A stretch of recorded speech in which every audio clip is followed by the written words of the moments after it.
नमस्कार, आप देख रहे हैं एफिडेविट। मैं हूं शेरी। आइए डालते हैं शहर और आसपास की प्रमुख गतिविधियों पर एक नजर। मछली खरीदने के विवाद में दो पक्ष आपस में भिड़ गए। देखते ही देखते विवाद मारपीट में बदल गया।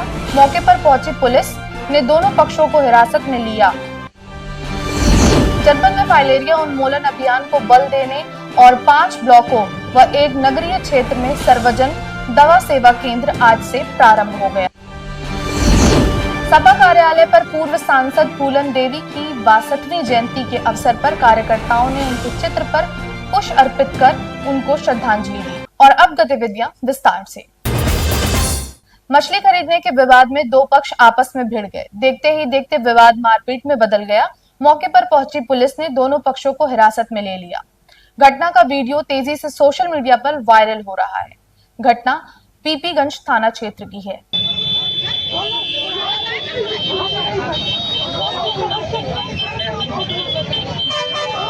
आजादी के 78वें वर्षगांठ पर पूर्वोत्तर रेलवे विशेष सफाई अभियान के तहत सभी प्लेटफॉर्मों पर सफाई के साथ साथ यात्रियों को जागरूक करने का अभियान 15 अगस्त तक चलाएगा। यह जानकारी सीपीआरओ पंकज कुमार सिंह ने दी है। 1 अगस्त से लेकर 15 अगस्त के बीच में स्वच्छता अभियान रेलवे द्वारा चलाया जा रहा है।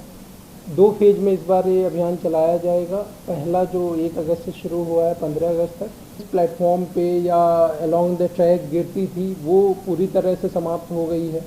प्लेटफॉर्म की साफ़ सफाई के लिए मैकेनाइज्ड सिस्टम है जिसके माध्यम से सभी प्लेटफॉर्म सर्फेसेस की साफ़ सफाई की जाती है। इसके लिए पूरा का पूरा एक विंग ENHM करके रेलवे में कार्य करता है जो कि पूरी रेलवे परिसर की और प्लेटफॉर्मों की ट्रेनों की सफाई सुनिश्चित करता है। ट्रेनों में 2 तरह की सफाई की व्यवस्था है। एक तो है क्लीन ट्रेन स्टेशन योजना। इसके अंतर्गत कुछ स्टेशन क्लीन ट्रेन स्टेशन नामित होते हैं। जैसे पूर्वोत्तर रेलवे की बात करें तो Gorakhpur, Aishbagh, Chhapra clean train station है जहां पर जो ट्रेन आती है उसकी इस स्टेशन पे जैसी आती है उसकी सफाई होती है। दूसरा है on board house keeping service OBHS, जो कि ट्रेन में सफाई के स्टाफ रहते हैं और ट्रेन के साथ साथ चलते हैं और रास्ते में ट्रेन की सफाई करते हैं। तो इन दोनों तरीक़ों से ट्रेनों में सफाई सुनिश्चित की जाती है। अगर सफाई के संबंध में कहीं कोई समस्या आती है तो उसके लिए रेल मदद है। रेलवे का जो ऐप है 139 जो रेल सेवा नंबर है। अभी तो रेल 1 एक मास्टर ऐप भी है जिसके माध्यम से भी रेल मदद पे जाके यात्री अपनी समस्या बता सकते हैं और इमीडिएटली इस पर रिस्पांस मिलता है और इमीडिएटली इस पर जो रेलवे के लोग हैं वो वहाँ पर जाकर व्यवस्था को ठीक करते हैं। तो एक अभियान के तौर पे इस दौरान ये 2 फेजेज में इसको चलाया जाएगा। जनपद में फाइलेरिया उन्मूलन अभियान को बल देने और 5 ब्लॉकों व एक नगरीय क्षेत्र में सर्वजन दवा सेवा केंद्र आज से प्रारंभ हो गया। CMO डॉक्टर राजेश झा ने बताया कि इस अभियान के दौरान स्वास्थ्य टीम घर घर जाकर अपने सामने दवा खिलाएगी। रोज होते हुए फाइलेरिया केसेस नहीं दिखाई दे रहे हैं। लेप्रोसी एलिमिनेशन फेज में है।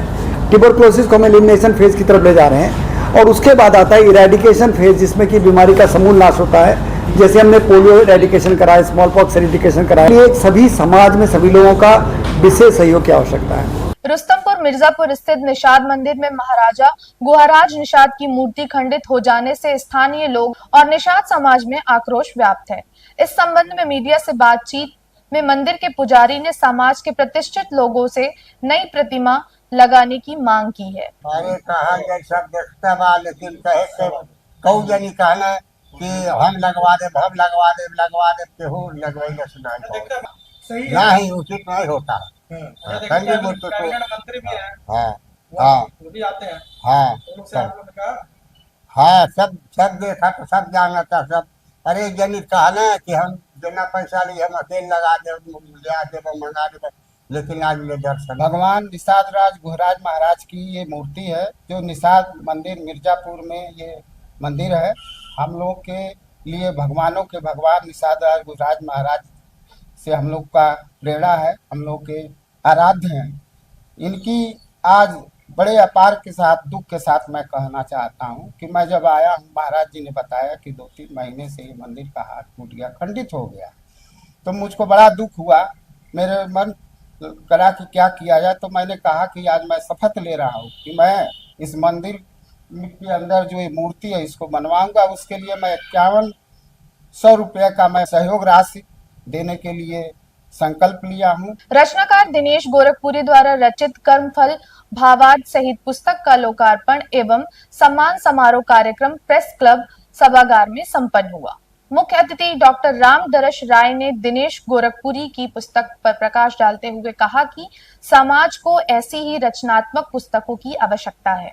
रचनाकार दिनेश गोरखपुरी ने कहा कि यह पुस्तक जीवन मूल्यों और नैतिकता का बोध कराती है। क्या कह रहे हैं? किस तरह का कार्यक्रम किया गया क्या?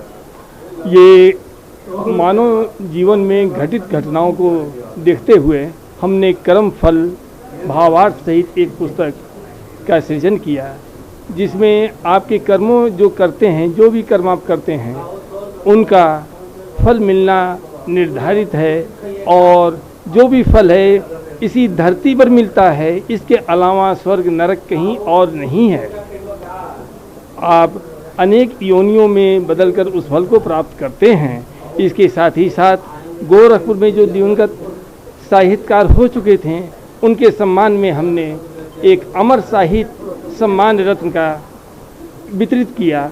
उनके उत्तराधिकारियों को देकर के सम्मानित किया गया। इंडियन मेडिकल एसोसिएशन अपने सामाजिक दायित्वों के निर्वहन के क्रम में जनहित में कई स्वास्थ्य सुविधाएं उपलब्ध करा रहा है। यह जानकारी आईएमए सचिव डॉक्टर वाई सिंह ने दी है। उन्होंने बताया कि अब सप्ताह में 5 दिन निशुल्क परामर्श सुविधा सीतापुर आई हॉस्पिटल में उपलब्ध है।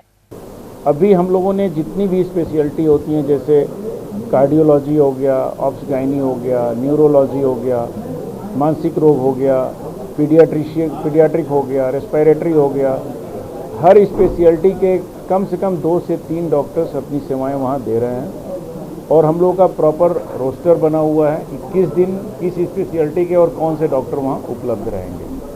तो चूँकि डॉक्टर्स वहां आने शुरू हो गए हैं, तो यह सूचना आम जनमानस तक पहुंचेगी तो लोगों को इसका फायदा मिलेगा। सपा कार्यालय पर आज पूर्व सांसद फूलन देवी की 62वीं जयंती के अवसर पर कार्यकर्ताओं ने उनके चित्र पर पुष्प अर्पित कर नमन किया। सपा जिला अध्यक्ष ब्रजेश गौतम ने उनके व्यक्तित्व और कृतित्व पर प्रकाश डाला। फूलन देवी जी की जयंती मनाई जा रही है। इस जयंती के अवसर पर उनके किए हुए बेहतरीन कार्यों को याद किया जा रहा है और आज लोगों ने, पदाधिकारियों ने, नेताओं ने ये संकल्प लिया है कि जो उनके साथ हुआ है, एक महिला जिस तरह से लड़ाई लड़ी है, उन लड़ाई को कैसे समाप्त किया जाए और जो इस देश के में सामंती ताकतें हैं उसको कैसे समाप्त किया जाए और समतामूलक समाज बने। तो आज सभी साथियों ने यहाँ पर आज संकल्प लिए हैं। और अब मुझे दीजिए इजाजत। देखते रहिए एफिडेविट। धन्यवाद।